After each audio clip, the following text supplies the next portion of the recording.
Les obsèques de Marie-France Pizier ont eu lieu le 30 avril 2011 à Sanary-sur-Mer.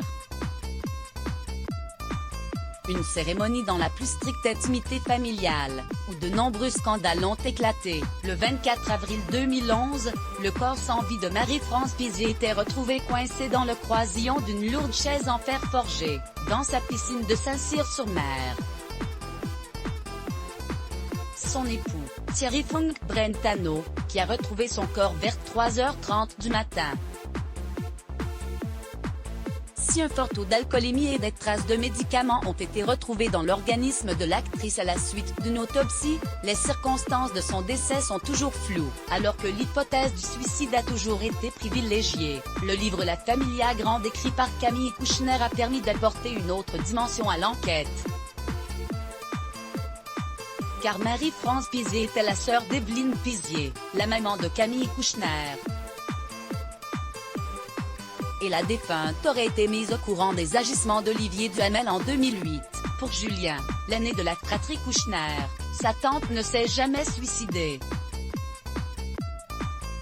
Toute cette histoire l'a tué, a-t-il lâché dans les colonnes du Parisien. Je n'ai jamais cru que ma tante se soit suicidée, mais je ne sais pas comment elle est morte. On aurait dit qu'il se cachait dans une longue enquête publiée dans l'Op.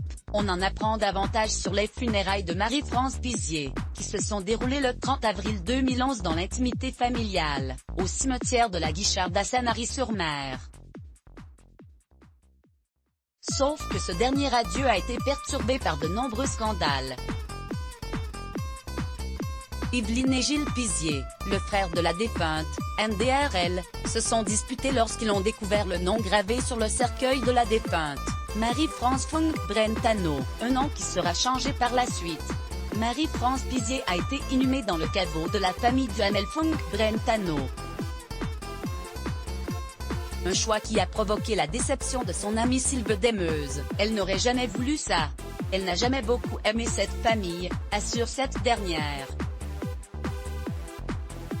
Pendant toute la durée de la cérémonie, Olivier Duhamel se tenait à l'écart, comme le rapporte Marie Jaoul de Poncheville. On aurait dit qu'il se cachait, se souvient la réalisatrice. Une fois l'enterrement terminé, les proches ont pu se recueillir autour d'une collation, qui devait avoir lieu dans la propriété d'Olivier Duhamel. Sauf que de nombreux invités présents à l'inhumation ont fait savoir au veuf de Marie-France Pizier qu'ils n'avaient pas l'intention de s'y rendre. Nous ne viendrons pas, Marie-France ne l'aurait jamais accepté, aurait-il déclaré à Thierry Funk Brentano, sous la pression, comme le précise l'Op. C'est à Saint-Cyr qu'a finalement eu lieu la réception. Si de nombreux faits ont été rapportés concernant cet enterrement, le mystère restera toujours entier autour de la mort de Marie-France Pizier. Mot-clé Let's Block ADS. Why?